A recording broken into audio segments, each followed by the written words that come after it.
दोस्तों एक बार फिर से आप सभी का स्वागत है आपके अपने YouTube चैनल पर। और दोस्तों हमारा टॉपिक चल रहा था प्राथमिक व्यवसाय, जिसके अंतर्गत हमने जो आखेट है, खाद्य संग्रहण है, मछली पकड़ना और पशु चारण के बारे में पढ़ लिया था। और हमारा टॉपिक चल रहा था कृषि, जो कि प्राथमिक व्यवसाय के अंतर्गत एक प्रमुख क्रिया मानी जाती है। और कृषि के बारे में दोस्तों मैं आपको कृषि के प्रकार है वो बता रहा था। और मैंने सबसे पहले आपको प्रकार बताया था स्थानांतरित कृषि, जो कि बहुत ही महत्वपूर्ण है। और उसमें जो नाम मैंने आपको बताए थे, यानी जो विश्व के अलग अलग क्षेत्र है वहाँ पे स्थानांतरित कृषि है उसको अलग अलग नामों से जाना जाता है, वो मैंने आपको बताया था। तो वो आप उस वीडियो में जाके देख सकते हो, क्योंकि वो बहुत ही महत्वपूर्ण है। उसके बाद में दोस्तों कृषि का प्रकार दूसरा आता है।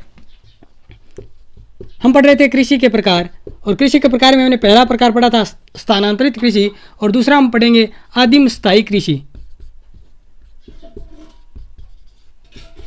ठीक है दोस्तों, यानी दूसरा जो कृषि का प्रकार है आदिम स्थायी कृषि। और दोस्तों जब स्थानांतरित कृषि मैंने आपको बताई थी, तो मैंने कहा कि व्यक्ति क्या है, जंगलों को जला लेता था, उस जगह को साफ करके वहाँ पे 1-2 साल क्या है कृषि करता, और बाद में क्या है ऐसी प्रक्रिया अन्य स्थानों पे अपनाता, वो थी स्थानांतरित कृषि। लेकिन जब धीरे धीरे स्थानांतरित कृषि से जो मानव है धीरे धीरे क्या करने लगा, स्थायी कृषि करने लगा, और वही हमारी क्या कहलाई, आदम स्थायी कृषि। ठीक है दोस्तों, और इसके बाद में बात करते हैं हम तीसरी आती है दोस्तों जीवन निर्वाह कृषि। जीवन निर्वाहन कृषि। जीवन निर्वाहन कृषि है वो दोस्तों बहुत ही महत्वपूर्ण है। और दोस्तों जो जीवन निर्वाहन कृषि है उसके 2 भाग हैं।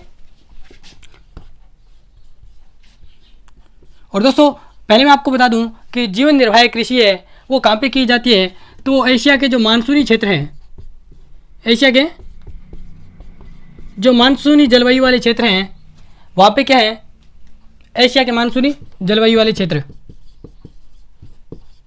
जहाँ पे क्या है, यानी जो एशिया के मानसूनी जलवायु वाले क्षेत्र है जो बहुत ही सघन बसे हुए हैं, वहाँ पे ये कृषि क्या है, जीवन निर्वाह कृषि की जाती है। और इसको 2 भागों में बांटा गया है दोस्तों। पहला है चावल प्रधान गहन निर्वहन कृषि, और दूसरा आता है दोस्तों चावल रहित गहन निर्वाह कृषि। यानी जो हमारी जीवन निर्वाह कृषि है उसको 2 भागों में बांटा गया है। पहला है चावल प्रधान गहन निर्वाह कृषि, दूसरा है चावल रहित गहन निर्वाह कृषि। और दोस्तों जो चावल प्रधान कृषि है, नाम से पता चल रहा है यहाँ की मुख्य फसल होगी वो होगी चावल। और दोस्तों अगर हम पूरी बात चावल रहित कृषि की बात करें तो यहाँ पे मुख्य रूप से क्या है, गेहूं की फसल बोई जाती है। ठीक है दोस्तों, तो दोस्तों हम सभी यानी जो जीवन निर्वाह कृषि की बात करें तो दोस्तों यहाँ पे क्या होता है कि जहाँ पे जीवन निर्वाह कृषि की जाती है वो मैंने आपको बताया था कि एशिया के जो मानसूनी जलवायु क्षेत्र है वहाँ पे कृषि की जाती है, जो कि सघन बसे हुए हैं। यानी जीवन निर्वाह कृषि में दोस्तों क्या होते हैं, खेत का आकार क्या होता है दोस्तों, खेत का आकार क्या होता है, छोटा, लेकिन जो जनसंख्या क्या होती है, यानी जो कृषक होते हैं वो क्या होते हैं, अधिक। ठीक है दोस्तों, ये मैं मिटो रहा हूँ।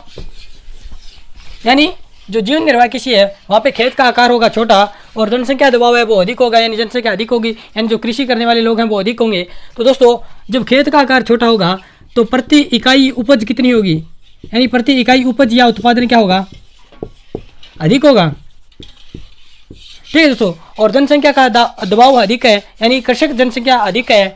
तो दोस्तों जो प्रति व्यक्ति उपज होगी वो क्या होगी, प्रति व्यक्ति उपज क्या होगी, कम होगी।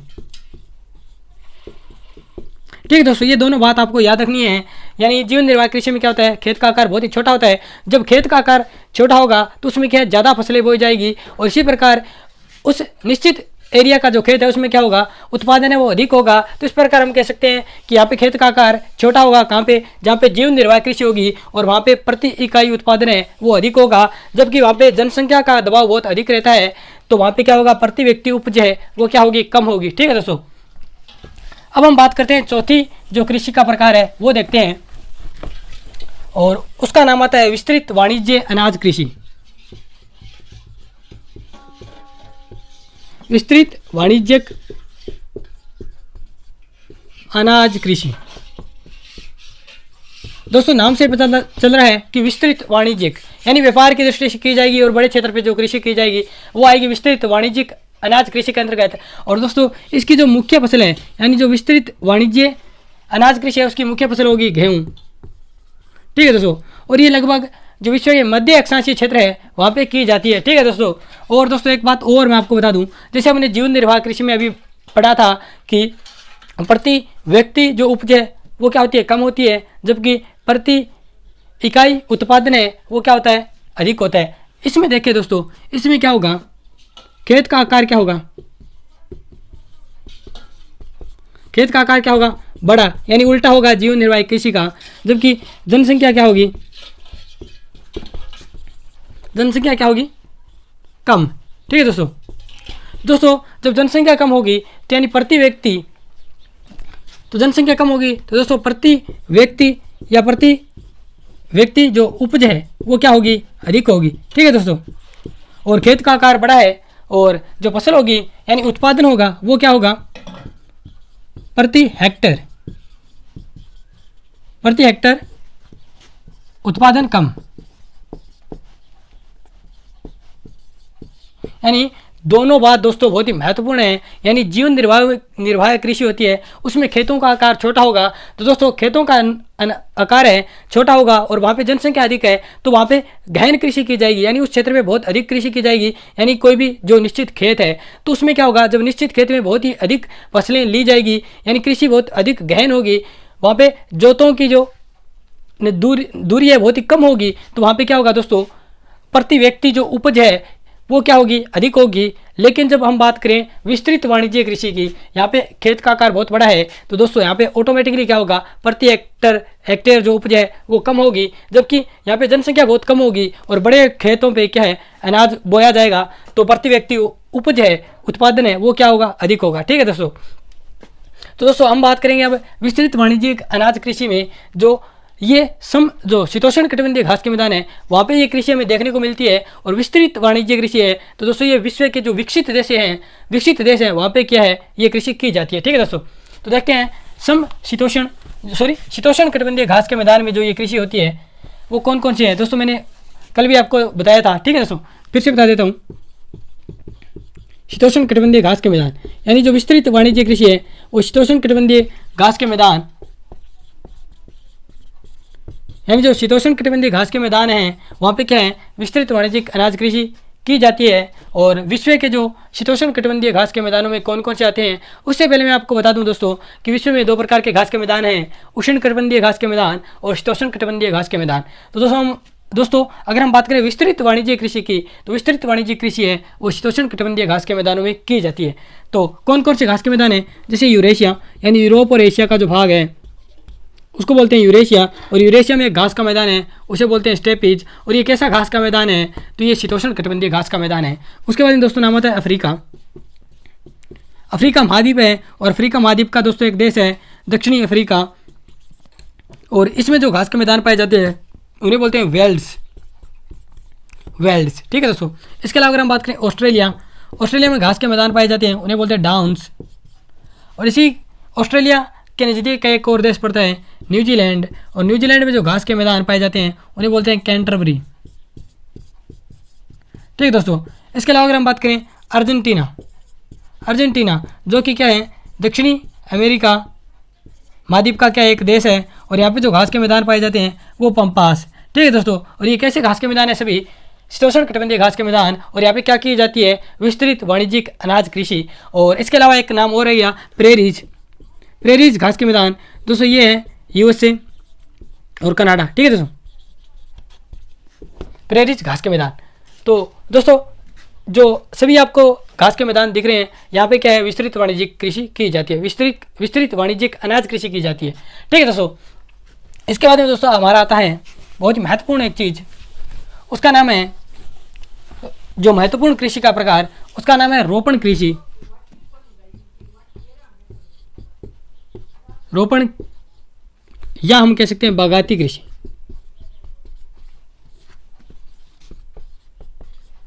रोपण या बागाती कृषि। तो दोस्तों रोपण या बागाती कृषि की शुरुआत है, वो कहते हैं कि यूरोप के जो लोग हैं उन्होंने जब अपने उपनिवेश स्थापित किए थे, उस समय क्या है कि जो अपने उपनिवेश स्थापित किए थे वहाँ पे क्या है कि यूरोप के लोगों ने क्या है इस रोपण या बगाती कृषि की शुरुआत की थी। ठीक है दोस्तों, तो रोपण कृषि की शुरुआत किसने की थी? तो यूरोप के लोगों ने की थी। और कहाँ पे की थी? तो जब यूरोप के लोगों ने अपने उपनिवेश दूसरे देशों में स्थापित किए तो वहाँ पे क्या है रोपण कृषि की शुरुआत की। ठीक है दोस्तों, जैसे मैं बात करूँ यूरोप में कि जो लोग हैं यानी यूरोप में अलग अलग देश आते हैं, जैसे ब्रिटेन हो गया, फ्रांस हो गया। तो दोस्तों ब्रिटेन के लोग हैं, जैसे आप सभी जानते हैं कि जो उत्तरी अमेरिका महाद्वीप है उस तरफ गए थे। अगर हम बात करें जो फ्रांसीसी लोग हैं वो उन्होंने क्या किया था? उन्होंने जो अफ्रीका महाद्वीप का पश्चिमी एरिया है वहाँ पे क्या है अपने उपनिवेश स्थापित किए थे। ठीक है दोस्तों, तो इस प्रकार जहाँ तहाँ पे गए उन्होंने क्या किया? जो रोपण कृषि है या बगाती कृषि है वहाँ क्या है बोई। ठीक है दोस्तों, तो जैसे मैं आपको बताऊँ ब्रिटेन यानी ब्रिटेन वासियों ने दोस्तों जैसे हमारे भारत पे भी क्या है राज किया था तो उस समय दोस्तों, और श्रीलंका पे भी किया था। तो भारत व श्रीलंका यानी ब्रिटेन वासी, इंग्लैंड वासी, इन्होंने क्या किया? भारत और श्रीलंका को अपने उपनिवेशिक रूप में इस्तेमाल किया था। यानी भारत और जो श्रीलंका है वो ब्रिटेन इंग्लैंड वासियों के क्या होते थे? उपनिवेश होते थे। और यहाँ पे दोस्तों भारत और श्रीलंका में इन्होंने क्या किया? चाय, जो कि एक रोपण कृषि के अंतर्गत आती है। यहाँ पे क्या है भारत और श्रीलंका में ब्रिटेन वासियों ने चाय की कृषि करना स्टार्ट किया। ठीक है दोस्तों, इसी प्रकार मलेशिया में इसके जो ब्रिटेन वासियों के उपनिवेश थे मलेशिया में, और मलेशिया में इन्होंने कौन सी कृषि की? तो रबड़ की कृषि की। ठीक है दोस्तों, और इसी प्रकार जो ब्रिटेन वासी हैं उनके जो एक और क्षेत्र आता है उसका नाम दोस्तों भारत श्रीलंका हो गया, मलेशिया हो गया, और इसके अलावा एक आता है पश्चिमी द्वीप समूह। पश्चिमी द्वीप समूह यानी जो पश्चिमी द्वीप समूह है यानी कैरेबियन कंट्रीज, जैसे हम पढ़ते हैं ना वेस्ट इंडीज, तो वेस्ट इंडीज है वो क्या है दोस्तों बहुत ही अलग अलग देशों का एक समूह है, उसे मिला के क्या बोलते हैं? West Indies. ठीक है दोस्तों, और इसमें कौन कौन से देश आते हैं? बहुत सारे देश आते हैं, जैसे जमैका, हैती, क्यूबा, त्रिनिदाद और टोबैगो, इस प्रकार के देश आते हैं। तो यहाँ पे दोस्तों इन्होंने क्या किया? जो ब्रिटेन वासियों ने पश्चिमी द्वीप समूह में अपने उपनिवेश हैं वो स्थापित किए, और यहाँ पे कौन सी कृषि की? यहाँ पे केले की और गन्ने की। ठीक है दोस्तों, ठीक है, आपको याद रखना है कि ब्रिटेन वासियों ने भारत और श्रीलंका में चाय की कृषि शुरुआत की, जबकि मलेशिया में रबड़ की कृषि, और जबकि पश्चिमी द्वीप समूह में गन्ने और केले की कृषि स्टार्ट की। ठीक है दोस्तों, इसी प्रकार हम बात करें फ्रांसीसियों की। फ्रांसीसियों ने दोस्तों क्या किया?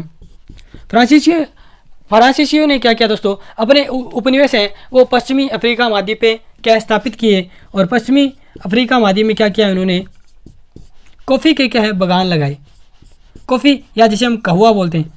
ठीक है दोस्तों, इसके बगान लगाए। और दोस्तों एक कॉमन पर्सन आप सभी को आता ही है कि ब्राज़ील में जो कॉफ़ी या कहवा के बागान होते हैं उन्हें क्या बोलते हैं? फजेंडा। ठीक है दोस्तों, और दोस्तों ब्राज़ील के बारे में बात चली गई है तो आपको एक दो बातें और बता देता हूँ कि ब्राज़ील है वो दोस्तों, ये मिटो देता हूँ एक बार मैं। ब्राज़ील दोस्तों, ब्राज़ील का जो कहवा या हम कह लें कॉफ़ी में क्या है दोस्तों? विश्व में क्या है? प्रथम स्थान है दोस्तों, किसका? ब्राज़ील का। और दोस्तों यहाँ पे जो ब्राज़ील के कहवा उत्पादन के प्रमुख क्षेत्र हैं उनके नाम साओ पोलो और मिनास गेरास। ठीक है दोस्तों, ये मुख्य जो ब्राज़ील में कहवा उत्पादन के क्षेत्र हैं साओ पोलो और मिनास गेरास। और दोस्तों यहाँ पे एक बंदरगाह है सेंटोस बंदरगाह दोस्तों विश्व में किस नाम से जाना जाता है? कहवा पतन के नाम से जाना जाता है। ब्राज़ील का जो सेंटोस बंदरगाह है दोस्तों, ये इंपॉर्टेंट क्वेश्चन है एग्जाम की दृष्टि से। सेंटोस बंदरगाह ये दोस्तों किस नाम से जाना जाता है? कहवा पतन। ठीक है दोस्तों, इतनी बातें आपको याद रखनी है। और इसके अलावा दोस्तों अगर हम बात करें भारत की, तो भारत में दोस्तों कहवा उत्पादन में यानी कॉफ़ी उत्पादन में पहला स्थान आता है। भारत में अगर हम बात करें तो भारत में पहला स्थान आता है कर्नाटका का। ठीक है दोस्तों, याद रख लेना, यानी जो भारत में पहला स्थान आता है कर्नाटका का। अगर हम बात करें दूसरे स्थान की, दूसरा स्थान आता है केरल का, और तीसरा स्थान आता है तमिलनाडु का। ठीक है दोस्तों, ये कहवा उत्पादन में भारत के क्या राज्यों के स्थान है। कर्नाटका पहले स्थान पे आता है, दूसरे स्थान पे केरल आता है, तीसरे पे तमिलनाडु आता है। ठीक है दोस्तों, ये थी रोपण या बगाती कृषि। ठीक है दोस्तों, अब हम बात करेंगे मिश्रित कृषि। और मिश्रित कृषि में दोस्तों मुख्य रूप से देख लेते हैं मिश्रित कृषि क्या है। मिश्रित कृषि यानी दोस्तों मिश्रित कृषि में क्या होता है, कृषि और पशुपालन क्या है, साथ साथ होता है।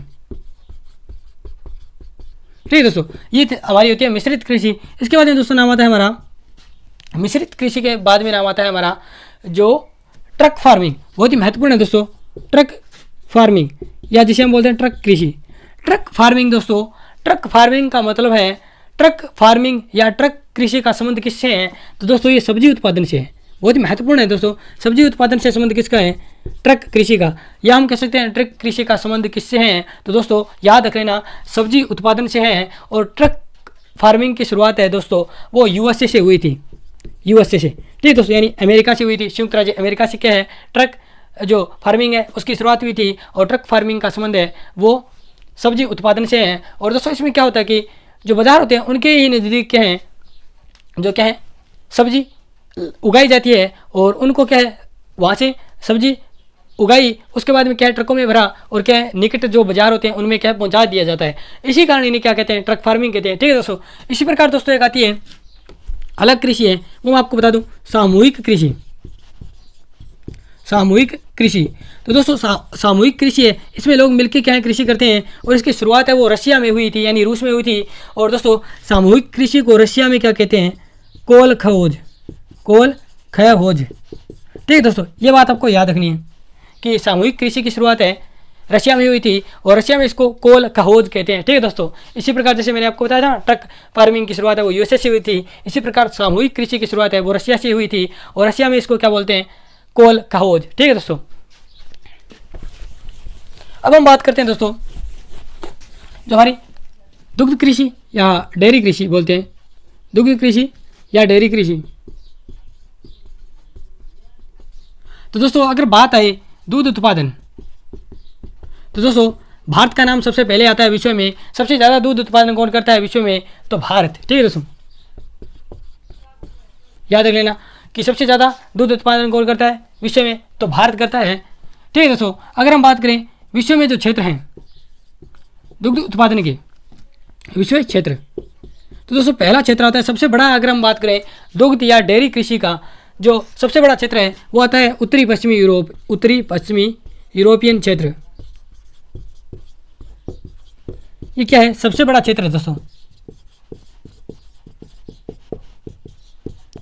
अगर हम बात करें यहाँ पे उत्तरी पश्चिमी में डेनमार्क हो गया दोस्तों, यानी देश आते हैं उत्तरी पश्चिमी यूरोप में डेनमार्क। और दोस्तों जो स्वीडन है यहाँ का, यानी जो स्वीडन एक देश पड़ता है उत्तरी पश्चिमी यूरोप में। और ये स्वीडन क्या है, स्वीडन का जो डेयरी कृषि है या डेयरी उद्योग है कह सकते हैं, दूध उत्पादन में क्या है विश्व प्रसिद्ध है स्वीडन। ठीक है दोस्तों, दूसरा जो प्रमुख क्षेत्र आता है वो दोस्तों कनाडा।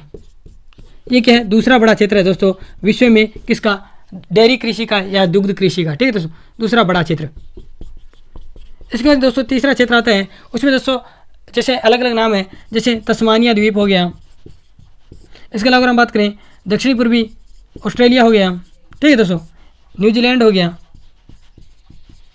ये इस तीसरे क्षेत्र में आते हैं। दोस्तों आपको ये बातें याद रखनी है। दुग्ध या डेयरी कृषि में, दुग्ध उत्पादन में अगर पूछ लिया जाए कि विश्व में पहला स्थान किसका है, तो भारत का आता है। अगर हम बात करें विश्व में डेयरी कृषि के या दुग्ध कृषि के क्षेत्र, तो पहला क्षेत्र आता है उत्तरी पश्चिमी यूरोपियन क्षेत्र, जो कि विश्व का सबसे बड़ा डेयरी कृषि का बड़ा क्षेत्र है। ठीक है दोस्तों, इसके बाद में आता है कनाडा, तो कनाडा दूसरा बड़ा क्षेत्र है। उसके बाद है तस्मानिया, दक्षिणी पूर्वी जो ऑस्ट्रेलिया और न्यूजीलैंड, ये भी क्या है डेयरी कृषि के प्रमुख क्षेत्र हैं।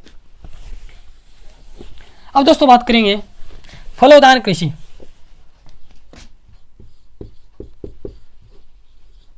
फलोदान कृषि, और दोस्तों फलोदान कृषि का संबंध आप समझ गए होंगे कि फूल व फलों से है। ठीक है दोस्तों, फूल व फलों से,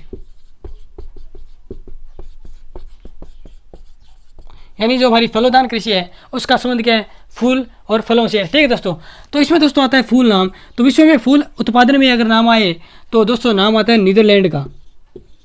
नीदरलैंड क्या है दोस्तों, विश्व में पुष्प उत्पादन में क्या है एक प्रमुख स्थान रखता है, कौन, नीदरलैंड, प्रमुख स्थान। ठीक है दोस्तों, और दोस्तों नीदरलैंड में क्या है एक पुष्प होता है, उसका नाम है ट्यूलिप, ट्यूलिप। और ये पुष्प दोस्तों विश्व भर में स्थित है, यानी विश्व भर में क्या है प्रसिद्ध है। और दोस्तों यूरोप में तो इसकी बहुत मांग रहती है, यूरोप में बहुत मांग रहती है किसकी, ट्यूलिप पुष्प की, जो कि नीदरलैंड में क्या है उगाया जाता है, बहुत मांग रहती है। ठीक है दोस्तों, इसके अलावा अगर हम बात करें फलों की, तो दोस्तों फलों में नाम आता है कि विश्व का फलोदान किसे कहते हैं, यानी विश्व का फलोदान, विश्व का बहुत ही महत्वपूर्ण है दोस्तों एग्जाम की दृष्टि से, विश्व का फलोदान किसे कहते हैं। तो दोस्तों भूमध्य सागरीय क्षेत्र है, यानी भूमध्य सागरीय क्षेत्र है, उसको क्या कहते हैं, विश्व का फलोदान क्षेत्र कहते हैं। भूमध्य सागरीय क्षेत्र है उसको विश्व का फलोदान क्षेत्र कहते हैं। और दोस्तों जो भूमध्य सागरीय क्षेत्र है ये खट्टे जो फल हैं उनके लिए क्या है, प्रसिद्ध है। ये किसके लिए प्रसिद्ध है, तो खट्टे फलों के लिए प्रसिद्ध। कौन, भूमध्य सागरीय क्षेत्र। ठीक है दोस्तों, के लिए प्रसिद्ध क्षेत्र। और दोस्तों यहाँ पे खट्टे फलों की अगर हम बात करें तो यहाँ पे जैसे अंगूर हो गया, संतरा हो गया, अंजीर हो गया। ठीक है दोस्तों, ऐसे क्या है खट्टे फल है यहाँ पे क्या है भूमध्य सागरीय क्षेत्र में क्या है पाए जाते हैं। और दोस्तों इसी कारण इसे क्या कहते हैं, विश्व का फलोदान क्षेत्र कहते हैं। ठीक है दोस्तों, फलोदान क्षेत्र। ये आपको फलोदान कृषि में इतनी बातें याद रखनी है।